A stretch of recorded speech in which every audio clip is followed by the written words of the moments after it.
The highlight of our political calendar. Bold speakers from broad backgrounds. This year promises nothing less. We're delighted to be joined by not just one, but two leaders of the Labour Party, Kezia Dugdale and this afternoon, Jeremy Corbyn. For those worrying, I've not become a Corbynista and Jeremy Corbyn's not joined Progress. Today is part of a dialogue. Both leaders will inform and challenge us. It is our role to ask informed and articulate questions about where we go from here. We meet after a tough month for Progressives and a tough year for Progress. Many of you, like I was, were horrified to see in the last few days of the local election campaign being dominated by a man who refused to not talk about Hitler. Let me be clear. There is no place for anti-Semitism in our party. We need swift action, the Jewish Labour movement on the Equalities Committee, extra corpuses at our youth and student events, and much, much more. I've been criticised for doing the action plan with Progress and the Daily Mirror, for being too generic and not even going far enough. I make no apology for taking on the world's oldest hatred, and I am pleased that training for the NEC, that new rules, a compliance unit with extra staff to do the job we asked them to do, will not just tackle Jew hatred in our ranks, but racism and homophobia and sexism and transphobia and disability hate too. And for the record, Hitler was keen on sending Jews to concentration camps, not the early kibbutz movement. To suggest otherwise is plain and simply wrong, no ifs, no buts, offensive and anti-Semitic. For everyone in our party who thought either I leave or Ken gets chucked out, know this. The public share our outrage. It was Labour councillors, brilliant Labour councillors in Bury, Salford and an MSP in Renfrewshire that paid the price for the Livingston effect.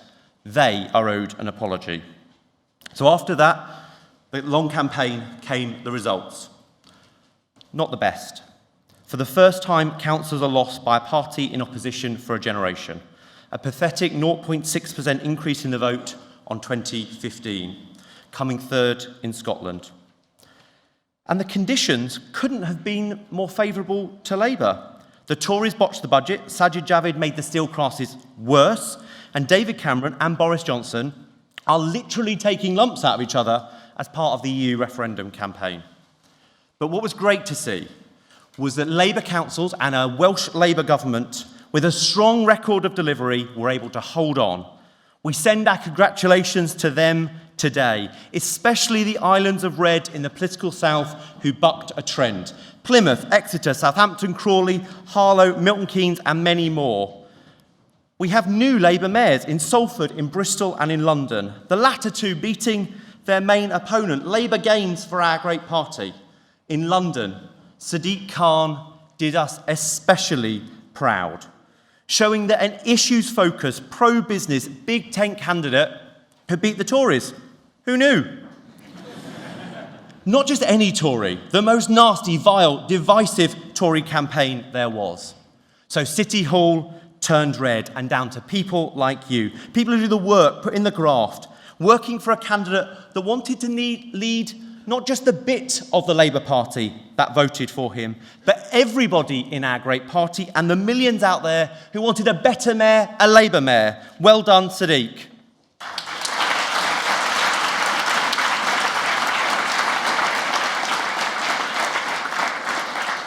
The message from this conference of door knockers to our party leadership is simple. If Trident and the Falklands are doorstep issues at election time, that is bad, not good for Labour. When you focus on the real concerns of working people, better schools and improved NHS, tackling crime and antisocial behaviour, and sound public finances, you can send the Tories packing. This time last year, Dan Jarvis implored all of us to hold on to the feeling of losing Nuneaton. I now carry that result with me, along with the news that was broadcast from the QE2 in September. Feels like I need a little satchel for the losses of Victoria Fowler, Liz Kendall, Yvette Cooper and Andy Burnham. This opened up a fork in the road for Progress. Fundamental questions were asked, but two things happened. You stayed and you joined in big numbers. The first person who joined on the 12th of September wrote on their form, "Progress, more important than ever." The second thing, and I think you'll agree this was good judgment, the Progress Strategy Board elected Alison McGovern. Both of us put the organisation to a state of muscular humility. We closed the chapter on New Labour, we put the last government to bed, and we embarked on a 20-city tour of the country.